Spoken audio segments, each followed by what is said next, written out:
السلام علیکم، آپ دیکھ رہے ہیں میرا یوٹیوب چینل G72 نیوز اور میں ہوں عارف راہی۔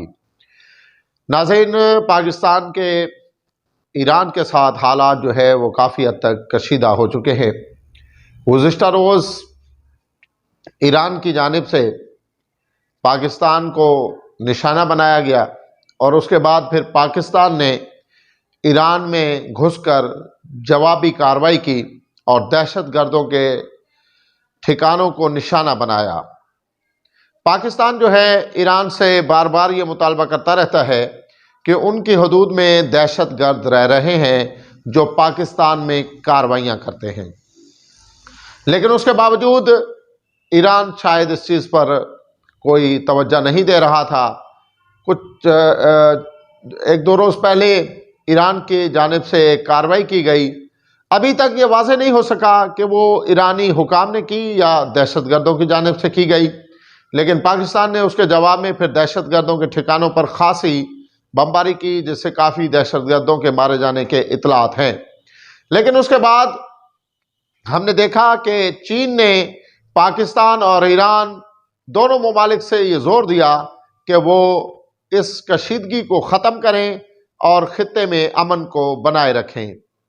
اسی کے ساتھ امریکہ بھی اس میدان میں کودا اور امریکہ نے بھی یہی مطالبہ کیا کہ ایران اور پاکستان جو ہے خطے میں امن کے توازن کو برقرار رکھیں اور اس جو معاملہ پیدا ہوا ہے اس کو بات چیت کے ذریعے حل کریں۔ لیکن پاکستانی انٹیلیجنس ایجنسیوں کی رپورٹ کے مطابق یہ بتایا جا رہا ہے کہ اس حملے کے پیچھے بھارت جو ہے وہ ہے۔ بھارت کے ملوث ہونے کے ثبوت جو ہیں وہ سامنے آ رہے ہیں۔ بھارت پہلے بھی افغانستان کے راستے پاکستان پر حملے کرتا رہتا تھا۔ جب وہاں اشرف غنی کی حکومت تھی تو بھارت یہ جتاتا تھا کہ افغانستان سے ان کے بہت مضبوط روابط ہیں اور اس کی بنیاد پر پھر وہ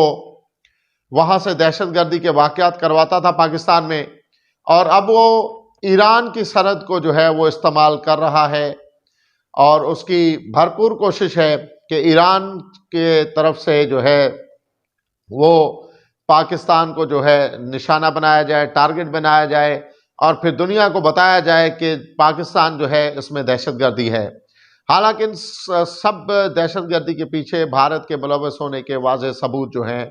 وہ سامنے آ رہے ہیں۔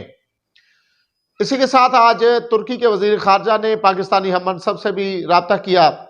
انہوں نے بھی اس بات پر زور دیا کہ برادرانہ تعلقات کو کشیدگی کی طرف نہ جانے دیا جائے، پاکستان میں کشیدگی کی صورتحال کو کم کیا جائے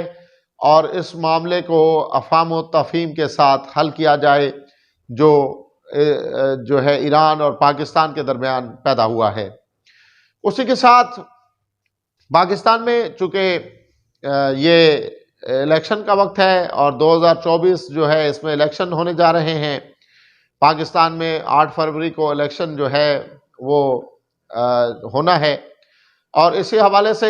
کل یہ چہمگوئیاں آ رہی تھی ہمارے سامنے کہ شاید الیکشن جو ہے وہ ڈیلے کر دیا جائے گا۔ الیکشن کمیشن کی جانب سے ایک اجلاس بھی بلایا گیا تھا اور اس کے بعد یہ اعلامیہ جاری کیا گیا کہ نہیں، الیکشن ہر صورت میں 8 فروری کو ہوں گے اور 8 فروری سے الیکشن آگے پیچھے نہیں جائیں گے، اور الیکشن کے حوالے سے بھرپور تیاریاں جو ہیں وہ جاری ہیں۔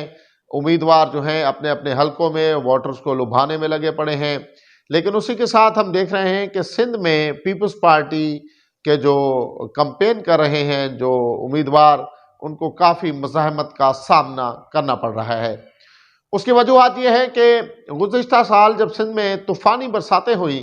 تو اس دوران سندھ میں ایک بڑی تباہی مچی، اور اس بڑی تباہی کے ذمہ دار ان کے حلقے کے نمائندوں کو قرار دے رہی ہے عوام۔ ان کا کہنا ہے کہ اس وقت آپ کہاں تھے جب سندھ ڈوب رہا تھا، لوگ جو تھے وہ حال و بے حال تھے، ان کا ہر چیز تباہ ہو رہی تھی،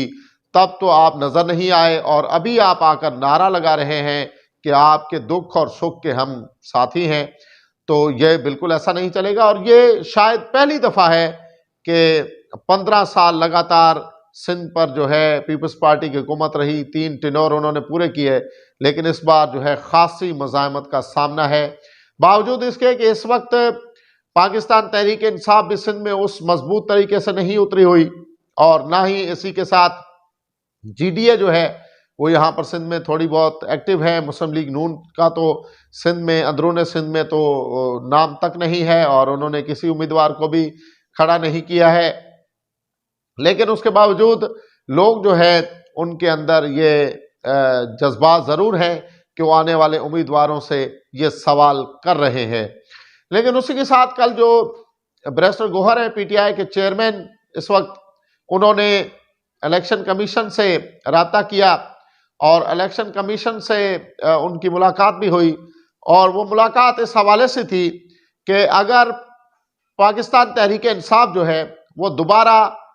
الیکشن کمیشن کے بتائے ہوئے طریقہ کار کے مطابق الیکشن کروا لیتی ہے تو ان کی پارٹی چونکہ ابھی بھی رجسٹر جماعتوں کی فہرست میں ہے، اسے لسٹ سے نہیں نکالا گیا،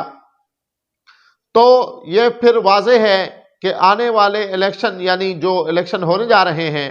اس کے بعد پاکستان تحریک انصاف کو جو خواتین کی سیٹیں ہوتی ہیں، جو مخصوص سیٹیں ہوتی ہیں، ان میں بھرپور نمائندگی ملنے کے امکان جو ہیں وہ واضح ہو گئے ہیں۔ الیکشن کمیشن نے پاکستان تحریک انصاف کو یہ کہا ہے کہ اگر وہ ضابطہ اخلاق کے مطابق اور قوانین کے مطابق جو ہے الیکشن کروا لیتی ہے تو پھر خواتین کی جو